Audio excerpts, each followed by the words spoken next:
Ah, t'es prêt? Hein? On peut y aller? On fait une petite vidéo avec toi de nouveau là. Hein? Tu te caches un peu? Ouais. Mais je pense que tu vas venir, que tu vas moins te gêner.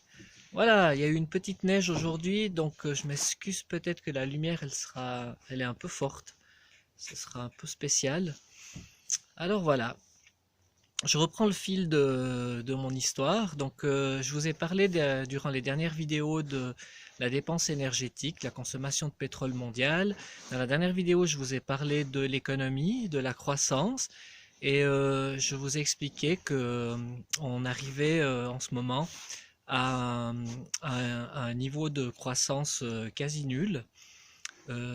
Les États commençaient vraiment à s'inquiéter de cette situation.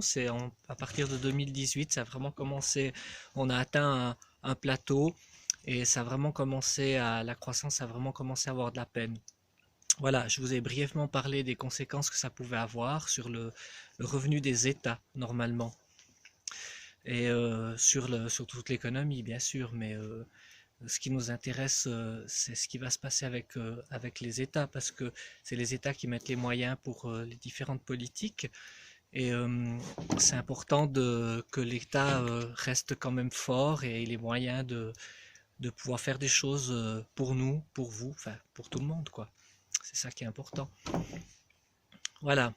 Alors, donc suite à tout ce que je vous ai expliqué lors des dernières vidéos, j'en suis arrivé à la conclusion on avait besoin d'un changement de structure, qu'il y avait un changement structurel à faire, qui était important pour que notre société puisse faire une transition.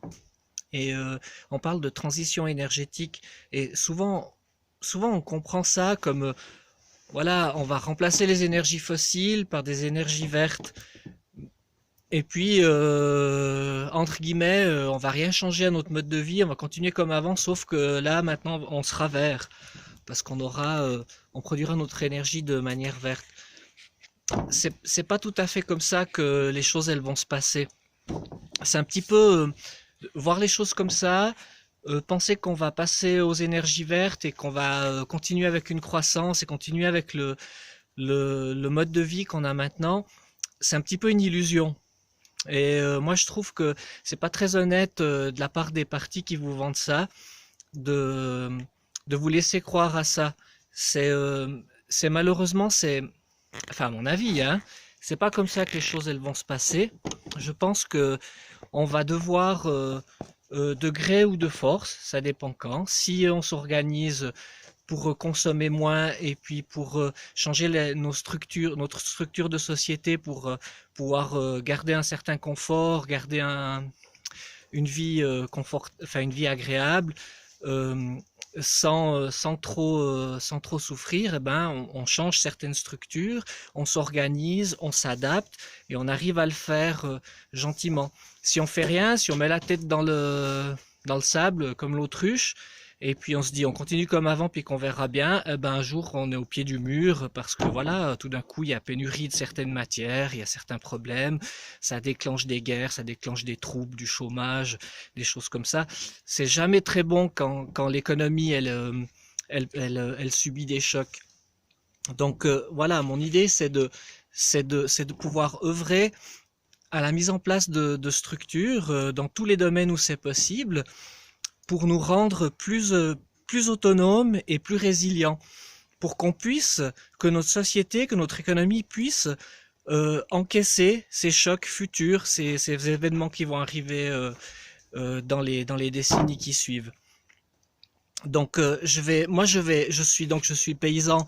Je vais surtout vous parler de l'agriculture, donc de la production alimentaire, parce que c'est mon domaine. Mais si le sujet vous intéresse, vous allez trouver plein d'informations sur ça. Il y a plein de gens qui travaillent là-dessus. Voilà, je suis pas en train de digérer, c'est le veau qui me donne des petits coups dans le dos là.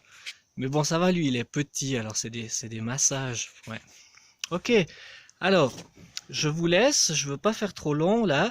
Je vais juste redire que je fais ces vidéos pour me présenter, pour présenter ma ferme, et aussi je les fais parce que je suis en campagne, euh, pour la députation au Grand Conseil valaisan et je suis sur la liste des Verts du district de Martigny. Voilà, je vous raconterai un peu ma vie et puis je vais poursuivre ma réflexion dans une prochaine vidéo. Merci de m'avoir écouté.